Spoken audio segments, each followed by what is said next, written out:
நம்முடைய வள்ளல் பெருமான் நமக்கு கொடுத்திருக்கின்ற அற்புதமான தமிழ் படைப்புகளில் அந்த கடிதங்கள் அது ரொம்ப முக்கியம். ஏன்னா நிறைய முறை பார்த்துருக்கோம், கடிதங்கள் அப்படிங்கிற அந்த வகைமை அந்த காலத்தில்தான் பயன்பாட்டில் வந்தது. அதுதான் ரொம்ப முக்கியம். ஆங்கிலேயர்கள் ஆண்டு கொண்டிருந்த அந்த காலத்தில் அவர்கள் மூலமாக இந்தியாவுக்கு அந்த கடிதங்கள் அனுப்புவது அப்படிங்கிறது வந்தது. முன்பு எல்லாம் அரசர்கள் அனுப்பியிருக்காங்க, அது வேற விஷயம். ஆனால் பொதுமக்கள் கூட இந்த கடிதம் எழுதி அனுப்புகின்ற பயன்பாட்டை உருவாக்கிய அந்த காலகட்டத்தில் நம்முடைய வள்ளல் பெருமான் பல அன்பர்களுக்கும் கடிதம் எழுதியிருக்கார். அதில் இன்னைக்கு நம்ம பார்க்க போகிற அந்த கடிதம் இறுக்கம் ரத்னவேல் முதலியார், இறுக்கம் ரத்தின முதலியார் அப்படின்னு நம்ம சொல்கிறோம்ல, அவரோட மிக நெருங்கிய நண்பர் நம்முடைய வள்ளல் பெருமான் ரத்தின முதலியார் அவர்களுக்கு மிக நெருங்கிய நண்பர். அவருடைய எல்லா விஷயங்களிலும் இவருடைய ஆலோசனை இருக்கும், அறிவுரை இருக்கும், அக்கறை இருக்கும், அது எல்லாமே நமக்கு தெரியும். அப்படியாக நம்முடைய ரத்தின முதலியார் சென்னையில் வேலை பார்த்துட்ருக்கார் ஆசிரியராக. இங்கேருந்து அவர் நெல்லூருக்கு பயணப்பட வேண்டும், நெல்லூருக்கு மாறுதல் கேட்டுட்டு போகிறார் அப்படின்னு விஷயத்த வள்ளல் பெருமானுக்கு தெரிய வருது. உடனே அதற்காக பரிந்து கொண்டு ரத்தின முதலியார் மீது அக்கறை கொண்டு நம்முடைய வள்ளல் பெருமான் எழுதியிருக்கிற ஒரு கடிதம் தான் இன்றைக்கி நம்ம பார்க்குறோம். அது வெறும் சாதாரணமான ஒரு கடிதம்னு கடந்து போயிட முடியாது. அதுதான் இதில் மிக முக்கியம். என்னவெல்லாம் உணர்கிறார் நம்முடைய வள்ளல் பெருமான்? இந்த தமிழ்நாட்டில் அல்லது சென்னையில் பணிபுரிகின்ற ஒருவர் நெல்லூருக்கு போக வேண்டும் என்று சொல்லும்போது வள்ளல் பெருமானுடைய சிந்தனை ஓட்டம் எப்படி இருக்கிறது அப்படிங்கிறத காட்டுற ஒரு கடிதம். கூடுதலாக நான் என்கின்ற அந்த உயரத்தில் இல்லாமல் தன்னுடைய தோழன் தன்னுடைய நண்பனுக்கு ஒரு அறிவுரை சொல்லும்போது தன்னுடைய ஞானம் ஞானி என்கின்ற நிலை, உலகத்துக்கே போதிக்கின்ற அந்த நிலை எல்லாவற்றையும் மறந்து அக்கறையாக ஒரு தோழனாக நம்முடைய வள்ளல் பெருமான் இதில் உயர்ந்து நிற்கிறார்.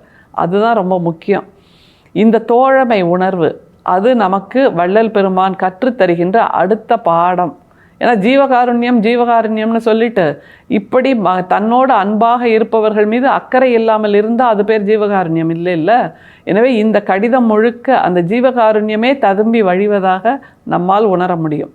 கடிதத்தை பாருங்களேன். தாங்கள் சென்னை பட்டணத்தை விட்டு நெல்லூருக்கு உத்தியோக விஷயமாக போக கருதி பிரயத்தினம் செய்வதாயும் தற்கால அலுவல் தானே நீங்கி விடுவதாயும் கேள்விப்பட்டேன். கேட்ட நாள் தொடங்கி மனம் சஞ்சலித்துக் கொண்டே இருக்கிறது. ஆனால் என்ன செய்வது? திருவருள் நடக்கிறோம் என்று சமாதானம் செய்து கொண்டாலும் என் மனம் அமைதி பெறவில்லை. ஆதலில் அவ்வாறு நேரிடில் முன்னதாக எனக்கு தெரிவிக்க வேண்டும். நான் கடவுளை பிரார்த்திக்கிறது என்னெனில் சென்னை பட்டணத்தை விடுத்தால் பட்டணத்துக்கு தென்பாகத்தில் அலுவல் நேரிட வேண்டும் என்று பிரார்த்திக்கிறது தான். என் பிரார்த்தனை திருச்செவிக்கு ஏறுமோ ஏறாதோ தெரிந்ததில்லை. என்ன செய்வேன்? எப்படியானாலும் ஆகட்டும், எனக்கு உடனே பிரயாணத்தின் உண்மை இன்மை தெரிவிக்க வேண்டும், உண்மை இன்மை தெரிவிக்க வேண்டும் அப்படின்னு முடிக்கிறாரு.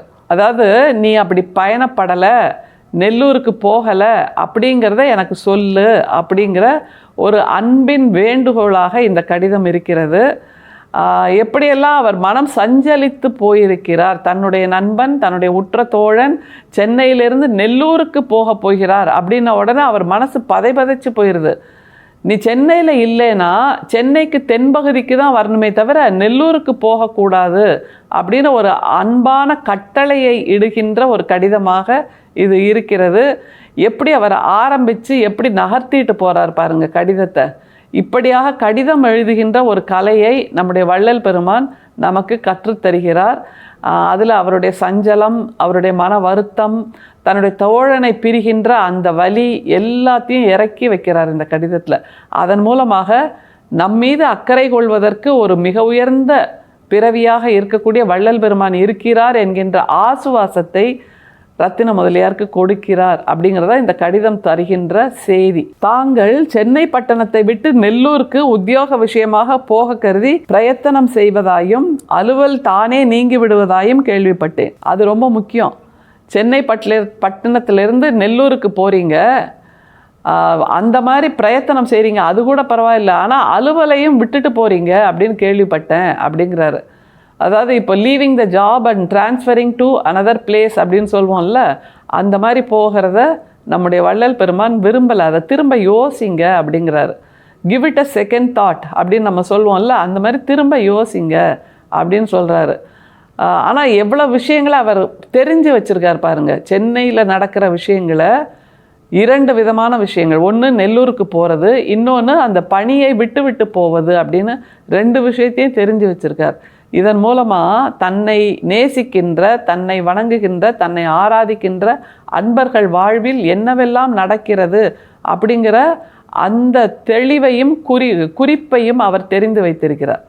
அதுதான் ரொம்ப முக்கியம். என்ன நீங்கள் ஆராதனை செய்யுங்க, என்ன நீங்கள் வணங்குங்க, என்ன நீங்கள் கொண்டாடுங்க, என்ன நீங்கள் போற்றி பாடுங்க, ஆனால் உங்கள் வாழ்க்கையை பற்றி நான் கவலையே படமாட்டேன் என்று சொல்லுவது ஒரு தலைவனுக்கோ அல்லது ஒரு வழிகாட்டிக்கோ பொருத்தமாக இருக்காது இல்லையா? அந்த வகையில் தன்னை கொண்டாடுகின்ற ரத்தின முதலியாரின் வாழ்க்கையில் என்ன நடக்கிறதோ அதை குறித்த அக்கறையும் நம்முடைய வள்ளல் பெருமானிடம் இருக்கிறதுங்கிறத முதல் வரியிலேயே சொல்லிடுறார். கேட்ட நாள் தொடங்கி மனம் சஞ்சலித்து கொண்டே இருக்கிறது. இதுதான் ரொம்ப அழகான வார்த்தை. கேட்ட நாள் தொடங்கி, அதை பற்றி கேள்விப்பட்டிருக்காரு, அந்த நொடியிலிருந்தே மனம் சஞ்சலித்து கொண்டே இருக்கிறதுன்னா தன்னுடைய வாழ்க்கையில் ஏதோ ஒரு விஷயம், ஏதோ ஒரு பிரச்சனை, அதனால் மனம் சஞ்சலிக்கிறதுன்னு சொன்னால் கூட சரின்னு ஏற்றுக்கலாம். ஆனால் தன்னுடைய நண்பருக்கான விஷயத்துக்காக மனம் சஞ்சலிக்கிறது என்றால் இதுதான் ஜீவகாருண்யம். அதுதானே ரொம்ப முக்கியம். அதன்படி வாழ்கிறார் நம்முடைய வள்ளல் பெருமான். மற்றவர்களுக்கு போதிப்பது மட்டுமல்லாமல் தானே வாழ்ந்து காட்டுகிறார். திரும்ப எப்படி தொடர்றார் பாருங்க. ஆனால் என்ன செய்வது? திருவருள் நடக்கிறோம் என்று சமாதானம் செய்து கொண்டாலும் என் மனம் அமைதி பெறவில்லை. ஆதலில் அவ்வாறு நேரிடில் முன்னதாக எனக்கு தெரிவிக்க வேண்டும். ஆனால் என்ன பண்றது? ஆனால் நீங்க அப்படி போறீங்கன்னா முதல்ல எனக்கு தகவல் தெரிவிச்சிருங்க அப்படிங்கிறாரு. அப்புறம் கூடுதலாக ஒரு பிரார்த்தனையை பண்ணுறார். அது என்னன்னு பாருங்க.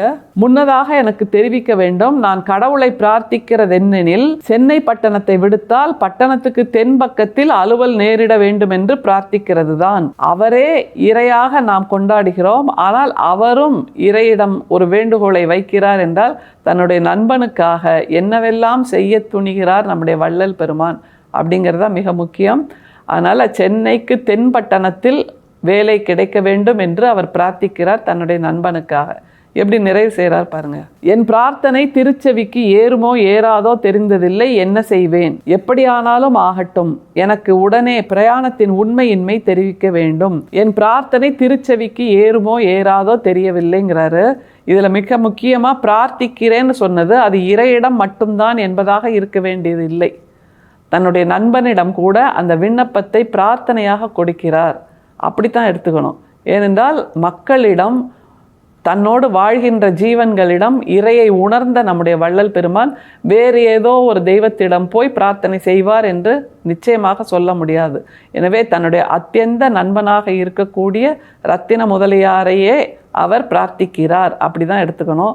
இந்த வகையில் நம்முடைய வள்ளல் பெருமானுடைய இந்த கடிதம் ரத்தின முதலியார் என்கின்ற ஒரு நண்பர், ஒரு தோழர், ஒரு அத்தியந்தமான நெருக்கமான ஒரு உறவு, இப்படி இருக்கக்கூடிய ஒரு உறவிடம் தன்னுடைய வேண்டுகோளை வைப்பதன் மூலமாக நீ அப்படி போகலேங்கிறத எனக்கு சொல்லு, அந்த உண்மைத்தன்மையை எனக்கு சொல்லு அப்படிங்கும்போது இந்த தகவலை மீறி வேறு யாராவது ஏதாவது செஞ்சிட முடியுமா? இல்லை.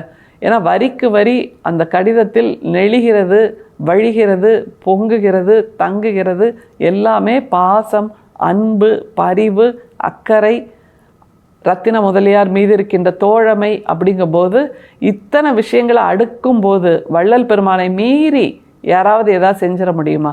அந்த அளவுக்கு ஒரு அன்பு வளையத்துக்குள் வள்ளல் பெருமான் தன்னுடைய அன்பர்களை கொண்டு வந்து வைக்கிறார் என்கின்ற அந்த ஜீவகாருண்யத்தை நாம் கற்றுக்கொள்ள வேண்டும், கற்றுக்கொள்வோம். அருட்பெரும் சோதி, அருட்பெரும் சோதி, தனிப்பெரும் கருணை, அருட்பெரும் சோதி. மீண்டும் சந்திப்போம். நன்றி, வணக்கம்.